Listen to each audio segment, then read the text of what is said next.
Hello! Today's stories come from r/IDontWorkHereLady. We've got 3 stories. First up, I'm not the store Santa. Background/context. I'm a 65-year-old white male with a full white beard and a well-earned beer gut. At the time of this story, just after Thanksgiving, I was shopping at a fairly nice mall anchoring department store. Now, to be fair to the Karen of the story, I was wearing a bright red hoodie, but with old, nicely broken-in jeans and gray Merrell hiking boots. Absolutely nothing like the business casual attire of the store employees. Also, nowhere near a full Santa suit. I know, I've got one. Okay, the story. I'm browsing the kids' clothing, trying to find something cute for one of my granddaughters. She likes shirt dresses, long shorts, and unicorns. I had a couple of her size t-shirts with the mythical beasties pictured on them in my cart, and was seeking for shorts to go with them, when I hear the call of the wild Karen, "Excuse me," at a fairly high volume from somewhere behind me. Naturally, I ignored it, although I said a quick prayer for whatever luckless individual it was actually directed at. Silly me. Next thing, to break my shopping focus, was a painfully forceful 3-fingered, I know, because I felt 3 claws, blow to my shoulder, hard enough to make me take an extra half step for balance. No mean feat since I'm 6 foot 250-ish pounds. My fight-or-flight reflex opted for fight, boding ill for the poker, since I'm a mildly PTSD veteran with a .44 Bulldog revolver on my hip. Yes, I have a permit, and no, the store does not forbid legally carried weapons. I whip around to face my assailant, stepping back to open up space, my right hand instinctively going to my holster, more to ensure no one is grabbing for my pistol than in any thought to pull it, my left coming up with fist clenched. Apparently, this startled a squawk from Karen, a 30 to 40-year-old woman with an elementary-age-looking child in tow. She takes a half step back, and I relax a bit. We eye each other for a half second or so in silence. I recover first. "What is wrong with you? Why did you hit me?" I bellowed. She's very contrite, mumbles an apology and flees. Just kidding. With typical Karen logic, she screeches, "I did no such thing. And if you weren't ignoring customers, I wouldn't have to. I don't work. Now, take me to your village or whatever. My niece wants her picture with you." What?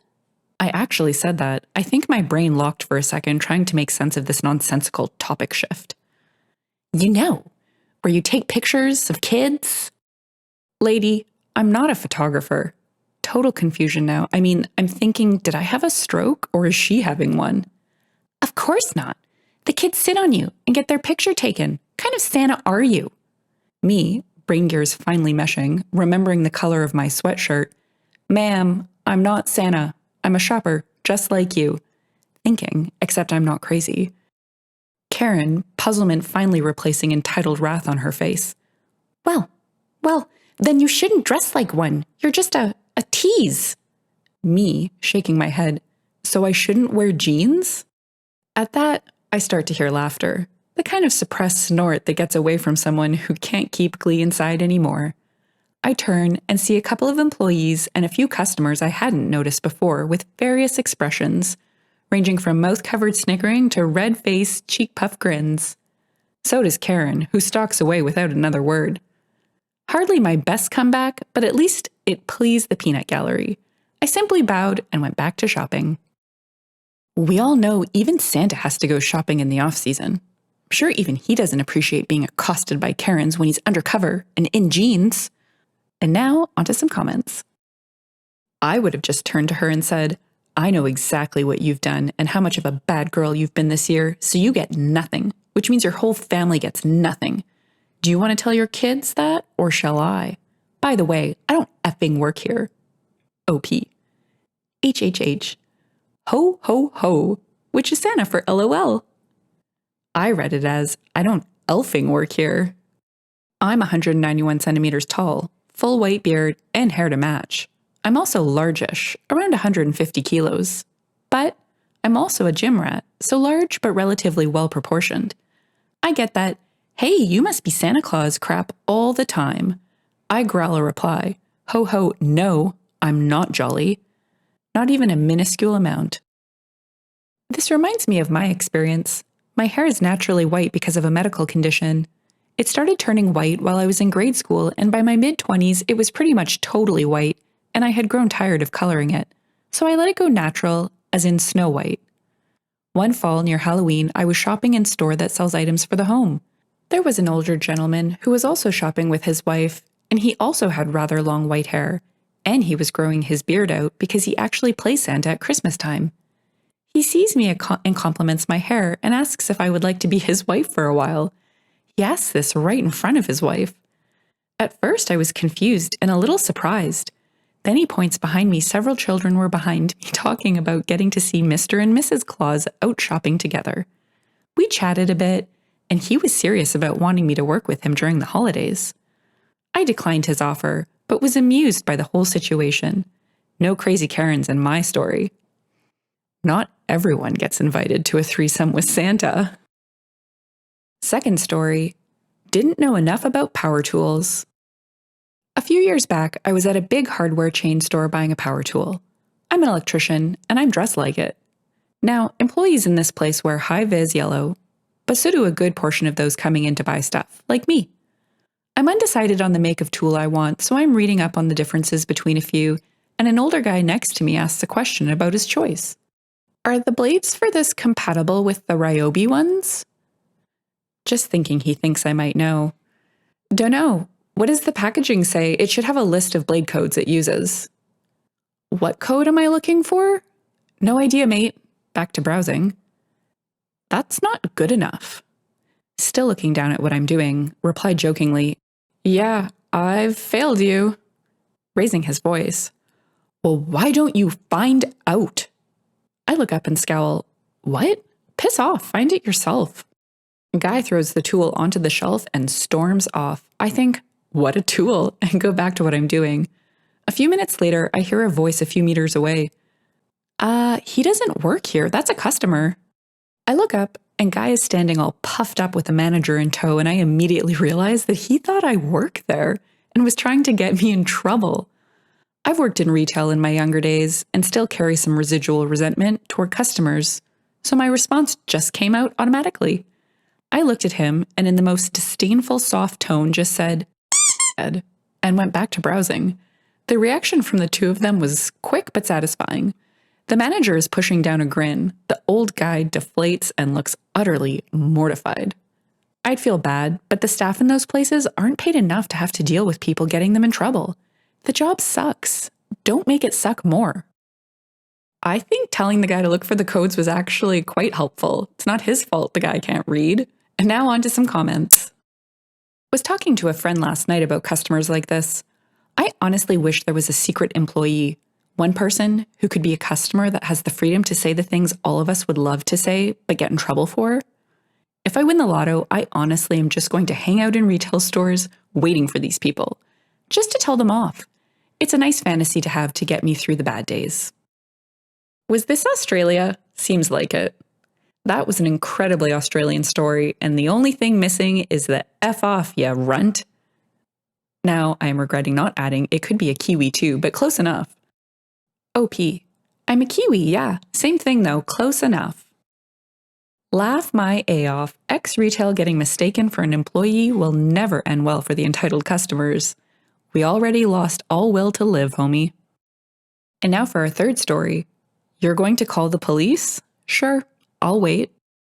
I, like so many that have passed through this sub, never fully believe these stories. Seriously, people can't be that dense.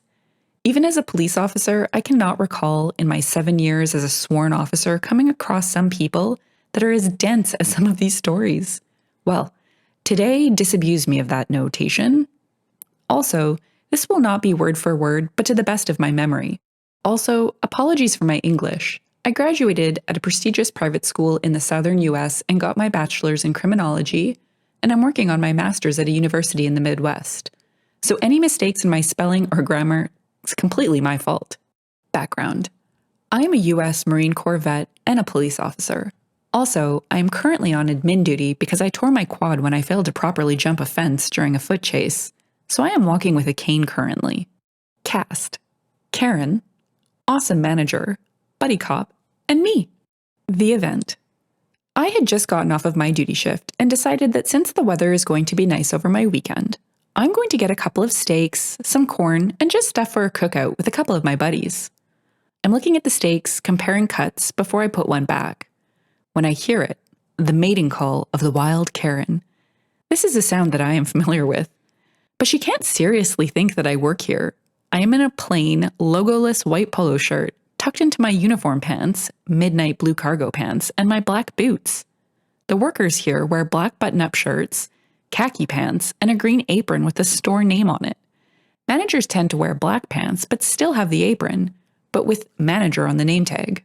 Sure enough, it was for me. Since I had ignored her, I earned an even more stern throat clearing directed towards me, and then a shrill, "Excuse me."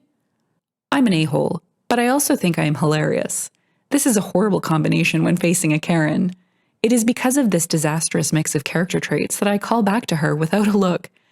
"Absolutely, you are excused. The bathroom is that way," with a gesture toward the sign for the restrooms, before adding, "And I am sure they have something in the pharmacy if you need more than that." That is no way to speak to a customer. You didn't even ask what I needed. Now, interrupting her, "Look, I don't care. I am not an employee here. I have no duty to help you. I do not look anything like a staff member here. If there is nothing else, I will be returning to my shopping." Yes, I know I was rude. I am not going to make excuses for it. I have very little patience for these entitled morons. In full banshee shriek, "I want your manager. I am going into full knife-handling NCO Marine, bellow out, "Shut your mouth. I am a customer. I don't work here. Stop pestering me."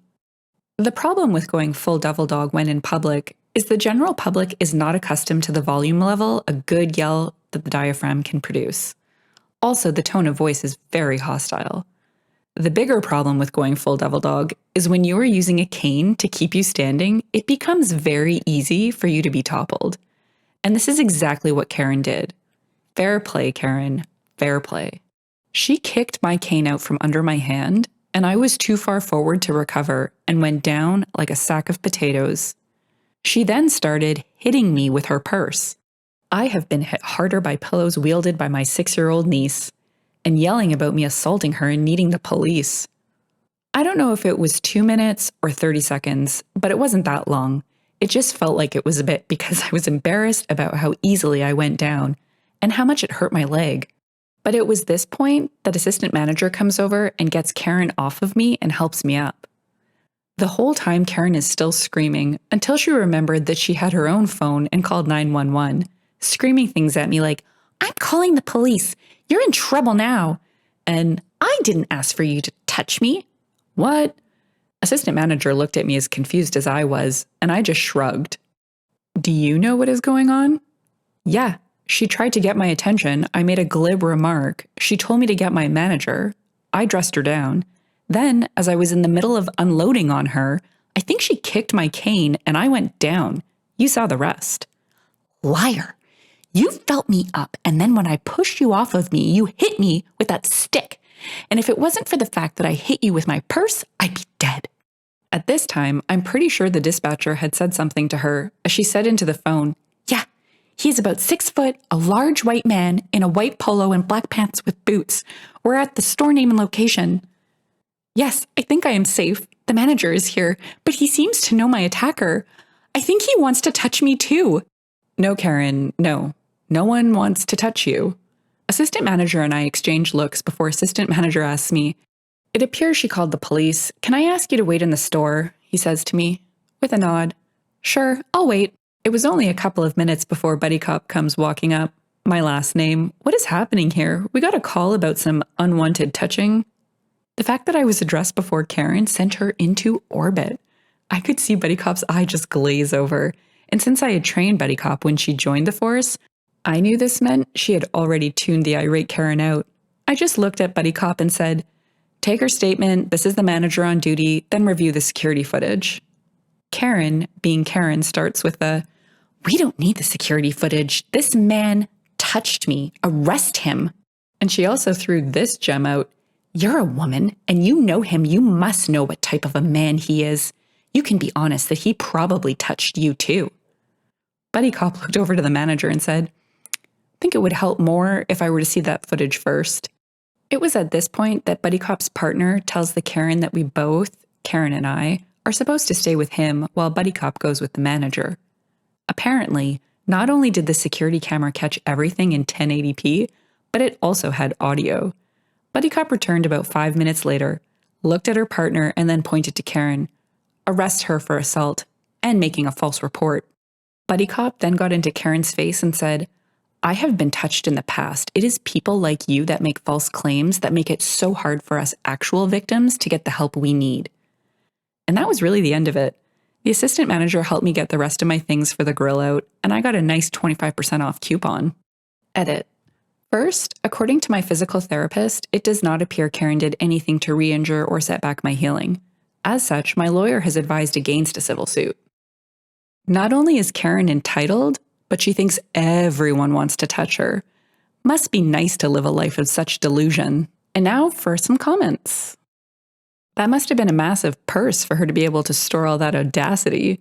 Only thing that would have made this even better would have been her realizing that you were actually a cop yourself. OP. I thought about it, but I also didn't want to give her the excuse of us cops hiding behind the thin blue line. Quoting, "I'm an a-hole, but I also think I'm hilarious." That's the Marine in you. I have the same belief about myself, for the same reason. It was that line that made me go, "Ooh, this is going to be good."